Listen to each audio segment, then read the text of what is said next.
Hi again, I'm Dr. Omid Naeem, an integrative child and adolescent psychiatrist from LeMaitre Project. Now we're going to talk about how trauma affects our nervous system, how it expresses itself in our bodies and our behavior, and how we regulate it. To review, trauma and toxic stress is any challenging experience that overwhelms our nervous systems. Early in life, it can lead to chronic, lifelong pattern of dysregulation, overactivation, and reactivity, or single specific incidents that overwhelm us can cause a sensitization to anything that reminds us of that experience. All of these are fractures, injuries to our nervous system that can also heal like a broken bone, or like muscle, we can build greater physical, emotional, and mental resilience. We also understood how the Adverse Childhood Experiences Study, or ACEs, showed us that these early childhood experiences of adversity that are so common in so many families underlie many, if not most, of the chronic health conditions and mental illnesses that we deal with today, including depression, anxiety, as well as substance abuse, behavior problems, addiction, and suicide. So now let's talk about how trauma presents. To understand that, we need to understand the stress response system better. Our stress response system is what we have in our bodies to respond to challenge and stress. That means the fight or flight system and the adrenaline and cortisol hormones that run through our body and activate that stress response. Our responses to a threat or any challenge activate that fight or flight system. They also can activate what's called a freeze response, and I'll get to that next. So how does trauma and toxic stress then affect our behavior? We can understand that by seeing these states of fight or flight, or freeze and immobile, as being stuck, sensitized in our nervous systems, where we are much quicker to react and go into these states than a healthy individual if we have not healed from that trauma. What that means is if we are stuck in fight or flight, we are chronically in an overactive, hypervigilant, hyper-aroused state, quicker to respond by acting out, externalizing behavior. We are literally in a fight state or a fleeing state all the time, or quick to be pushed into that state. The result is a lot of the symptoms and behaviors that we know, such as anxiety, reactivity, moodiness, violence, or substance abuse, addiction, and even suicide. This leads to a lot of the conditions that we are dealing with in youth, such as oppositionality, conduct problems. These behaviors can best be understood as the fight or flight system in a hyperreactive state, unable to shut off. The other side is that freeze immobile state. If we're sensitized to that, we are maybe chronically or quick to disengage, withdraw, turn inward. We chronically can feel numb, easily compliant, easily submissive to others, lacking joy, lacking future orientation, not thinking about meaningful, purposeful action in our lives, or even dissociating, being disconnected from reality altogether, checked out, losing track of time, and at the extreme even psychosis, hearing voices, seeing things. So to summarize, these externalized and internalized symptoms and behaviors are what represent the symptoms that we call disorders. And while medication and behavior management can help in a short-term way, they interfere often with the real possibility of healing. And we now know through brain research that the brain can change through action. Just like adversity alters the brain functioning in a negative way, action we take in our relationships, in our physical bodies, in our choices, and our behaviors, properly challenged and nurtured, can lead to the kind of healing the brain and body are looking for to recover from trauma and toxic stress.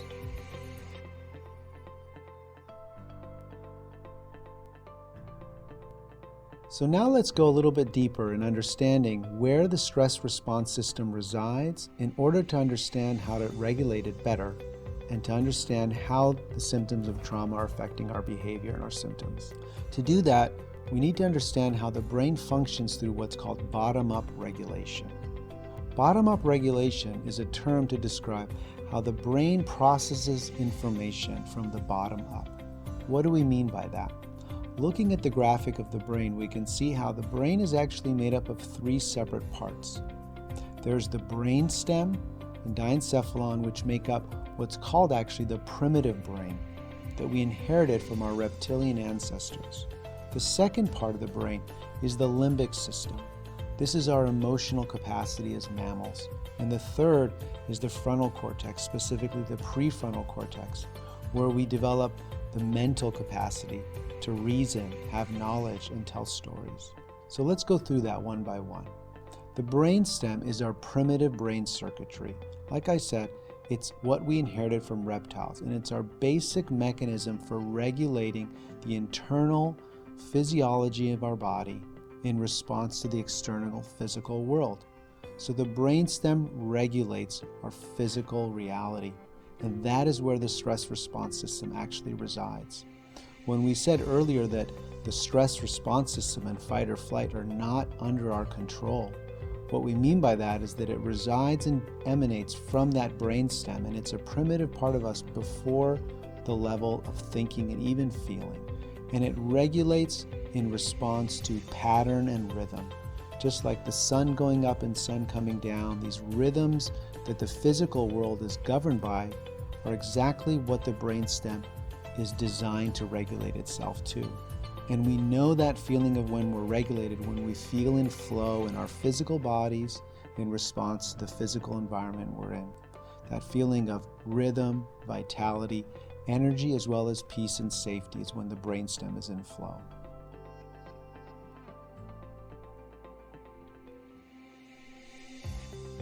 Next, let's look at the limbic system. The limbic system, you can say, is the innovation of what it is to be a mammal.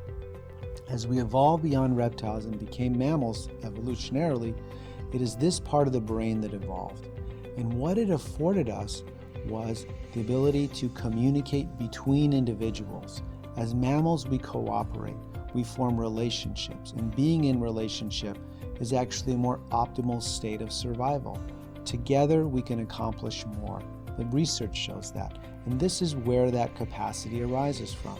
And we know when we're in flow in the limbic system, when that feeling of competitiveness and cooperativeness is in flow with each other, when we can feel authentic and be ourselves and at the same time sense and feel what's happening in the other as a trusted and safe relationship with somebody that we call is in our tribe. It's part of our community. It's someone we can rely on and someone we can show up for.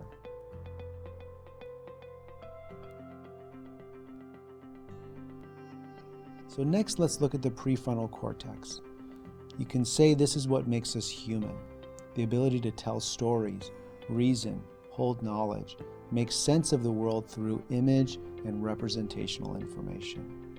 What this also affords us is the ability to control our emotions and control our stress response. And so values and stories and the narratives and the beliefs that we create ideally orient our behavior so that we can participate in meaningful action in community. And those values and beliefs that govern our behaviors are where having a trauma-informed story is so critical. So if the brainstem affords us physical regulation and our limbic system affords us emotional regulation, what the prefrontal cortex gives us is mental regulation. That's what makes us human, the ability to tell stories.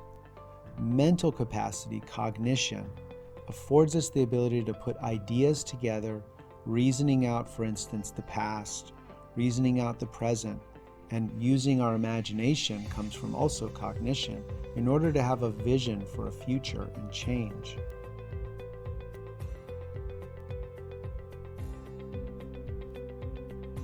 So to understand bottom-up regulation is to piece all of these together, understanding that the brainstem, the oldest and most primitive part of us, which is where the fight or flight system is activated, is actually the oldest and the fastest part of our brain.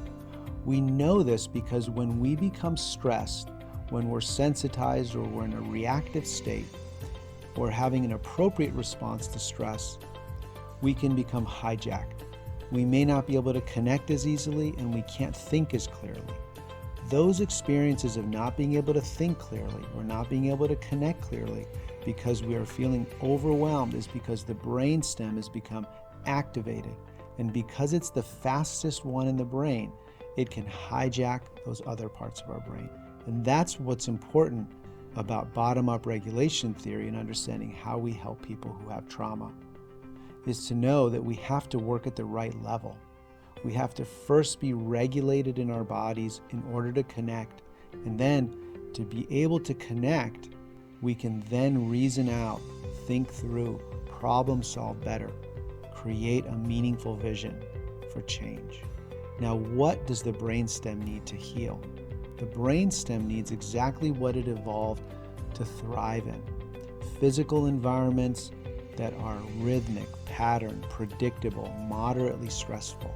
Adequate sleep, adequate rest, whole foods and nutritious foods all regulate the brainstem optimally. Good challenging exercise, meaningful work, not too stressful, but it needs to be stressful in a patterned, rhythmic way. Our brainstems evolved for daily patterned rhythms. And when we put our bodies through practices that are patterned, predictable on a daily basis, that kind of predictability and pattern repetitivity gives the brainstem rhythm again. And we can support that also through whole foods, nutritious foods. Next, we regulate as mammals through relationships.